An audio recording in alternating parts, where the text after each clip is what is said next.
Would you please welcome Bean Gill? As a wheelchair user, it doesn't mean life ends. It doesn't mean that I'm just going to give up and give in to the stigma of disability.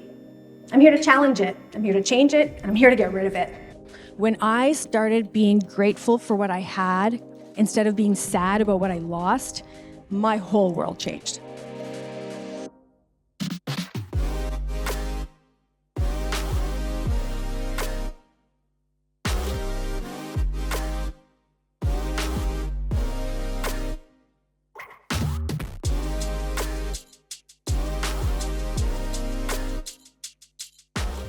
Having that attitude of gratitude has really changed my life. Up until then, I was, woe is me. Why did this happen to me? What did I do to deserve this? But it didn't happen to me, it happened for me. Here we are, 10 years later, still smiling. And I mean, I got 26-inch gold rims, right? Wouldn't have that if I was standing and walking around.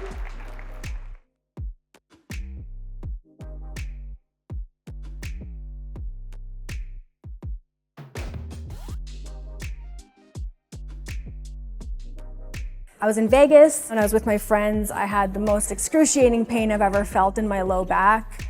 A couple minutes later, not able to move my right leg. And then it went prickly from my hip all the way down to my toes. And that's it. I was left paralyzed from the waist down within 10 minutes. I was very much, why did this happen to me? What did I do to deserve this? But my paradigm shifted 7 months after being paralyzed. I was just gotten to the rehab hospital here in Edmonton. And then one day at lunch, we were having lunch and there was another girl. She said, will either of you guys walk again? And it was the words that she said next. She said, I'd be happy if I could move an effing finger. And then in a split second, I was like, okay, Bean, you're not allowed to feel sorry for yourself anymore. We just have to tell ourselves that we can do it and that we aren't going to listen to that negative limiting belief saying that we can't or we shouldn't. Because that negative limiting belief is a small voice that needs to get smaller and smaller and smaller and smaller until we don't hear it anymore.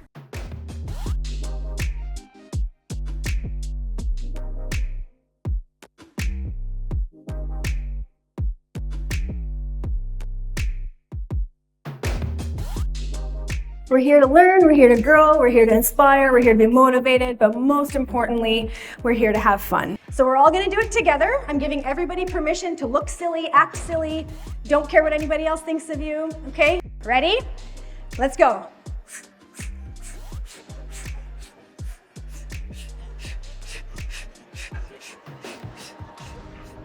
Yeah, good job. All right, let's go. As fast as you can. Twisting from your waist. There we go, cheek to cheek, cheek to cheek. Oh, my heart rate is already up.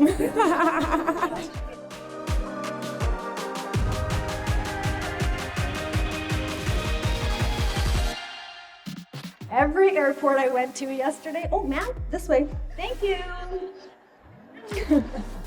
Of course there's the challenges and stuff too, but whose life doesn't have them? The words we say in here has a direct impact on your mental health and your physical health. Switch the words. You drop something, oh Bean, you're so cute. Forgot something at home, oh Bean, you're so adorable. I believe in your strength. I believe in your courage. I believe that each of you has what it takes to do the things that they said you would never do.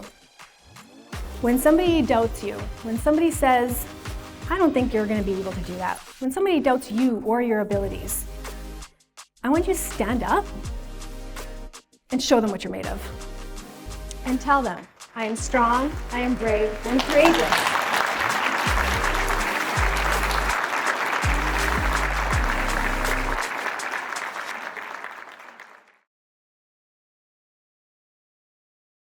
My life shifted dramatically when I met a girl shortly after I was paralyzed. I met this girl who's a high-level quadriplegic. She broke her neck.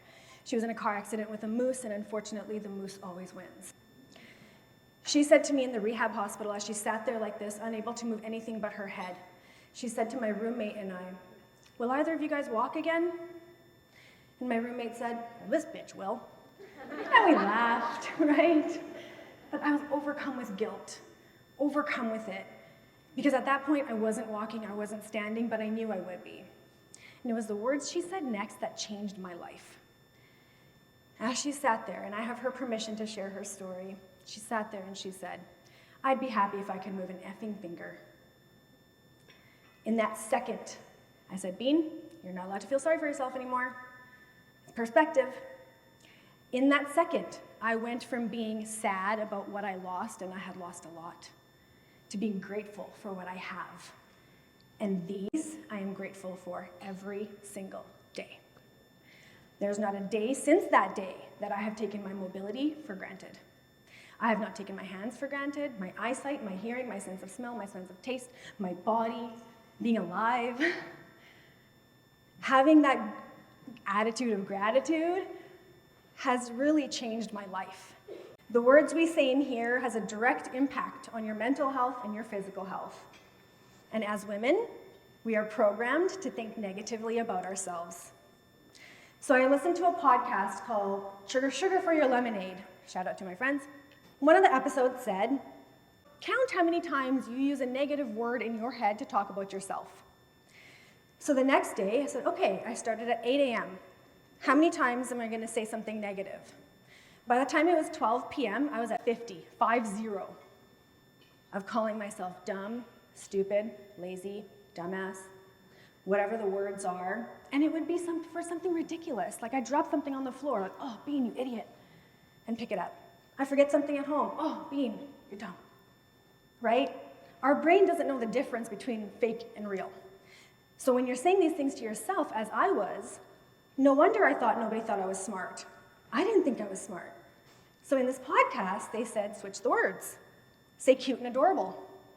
He dropped something, oh, Bean, you're so cute. Forgot something at home, oh, Bean, you're so adorable. And try saying it without a smile on your face. I dare you. You can't. But when you say dumb, when you say lazy, when you say these negative words, you're not smiling. You know that test with the water, positive words, negative words? We're 75% water. It has a direct effect on us as well.